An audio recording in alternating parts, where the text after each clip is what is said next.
This is the big one. Yes, it is. Okay, so what we have here is Anthony Joshua versus Francis Ngannou. If you would have asked me who would win this fight 6 months ago, I would say Francis Ngannou has no chance. No chance at all. But then he fights Tyson, the best in the world. I happen to think that he is the best. And he goes the distance. He goes the distance, which is quite amazing. Can you please? He goes the distance, and he actually looks good. It's quite amazing, if you ask me. But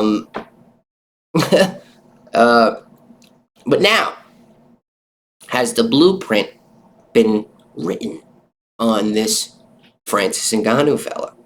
Who, if you watched him in the UFC, yes, he did knock off a few heads, but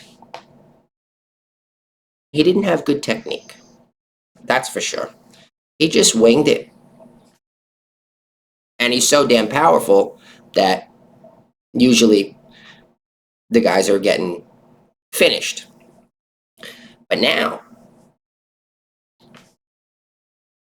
the blueprint could be written on him, say, because I think Tyson Fury didn't take him serious enough.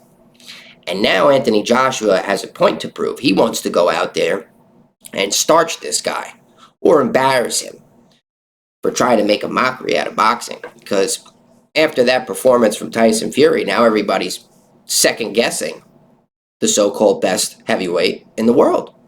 And he has a big fight coming up with Alexander Usyk, who's a smaller guy than Francis Ngannou by far, but he's a master boxer. This guy is a great mover.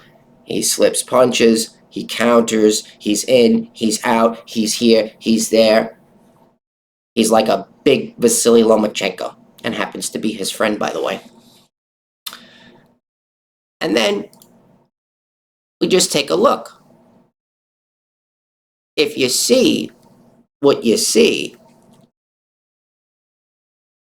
Ngannou knocking down Tyson Fury, they are pretty much similar in size, probably close to the same weight.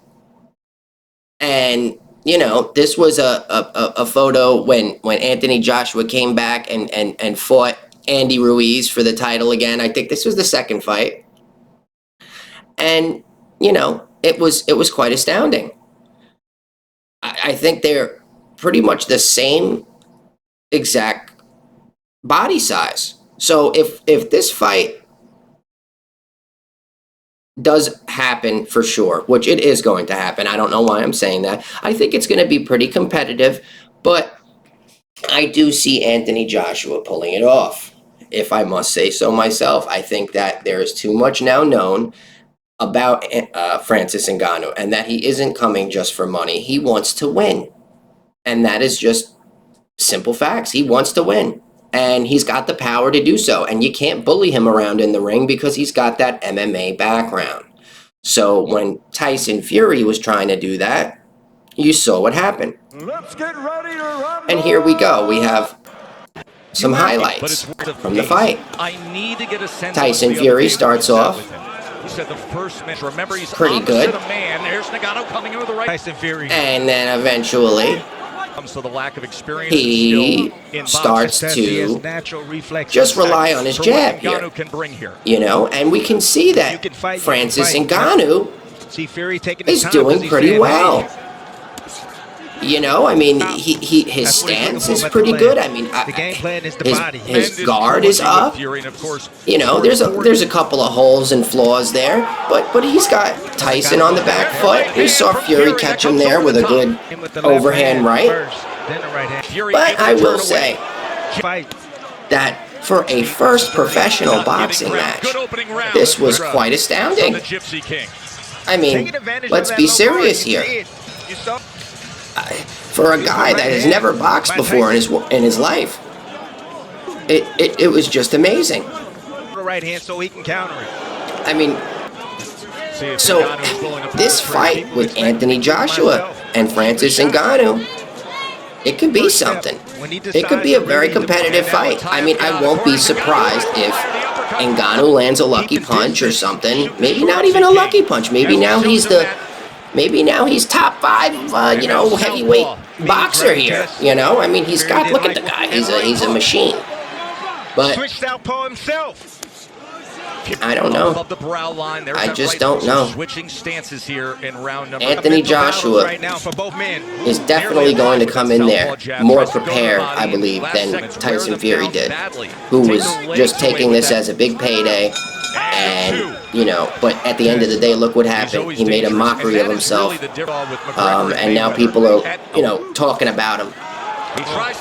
And I think the knockdown is coming up, which is what I wanted to show.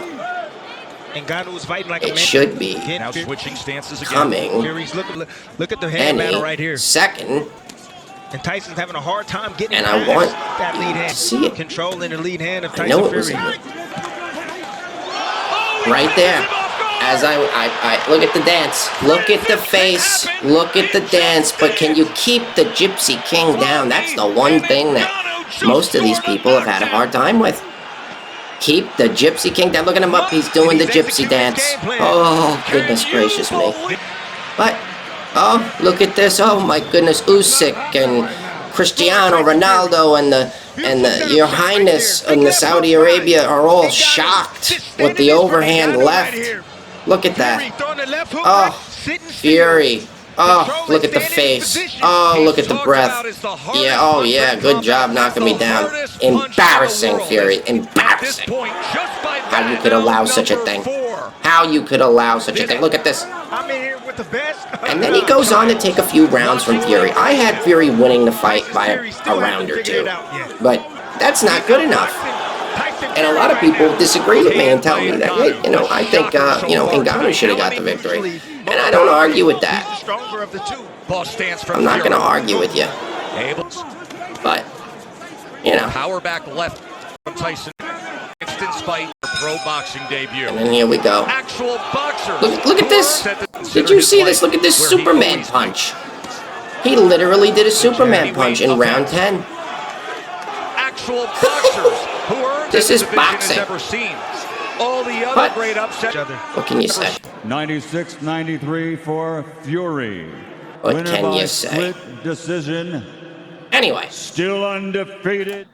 Back to the question at hand. Who do you have winning this fight? Francis Ngannou or Anthony Joshua?